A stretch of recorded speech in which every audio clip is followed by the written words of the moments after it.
வணக்கம். செய்திகள் வாசிப்பது சரவணா. பாடப்புத்தகத்தை சுமக்கும் கையில் துடப்பம். பாச்சல் ஊராட்சி ஒன்றிய ஆரம்ப பள்ளியில் மாணவர்களின் அவல நிலை.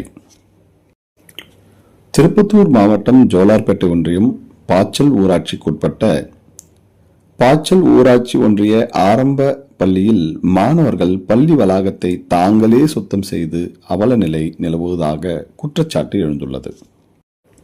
மேலும் அப்பள்ளியில் பயிலும் இரு மாணவர்கள் வகுப்பறையில் தொடப்பம் ஏந்தி விளக்குவதும் சனிக்கி கொண்டு தரையை துடைப்பதும் போன்ற பணிகளில் ஈடுபட்டதாக கூறப்படுகிறது.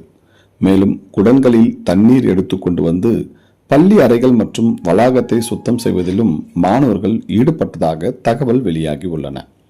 இந்த சம்பவம் தொடர்பான வீடியோ சமூக வலைதளங்களில் வைரலாகி பரவியுள்ளதால் பொதுமக்கள் மற்றும் பெற்றோர்கள் மத்தியில் அதிருப்தி நிலவுகிறது.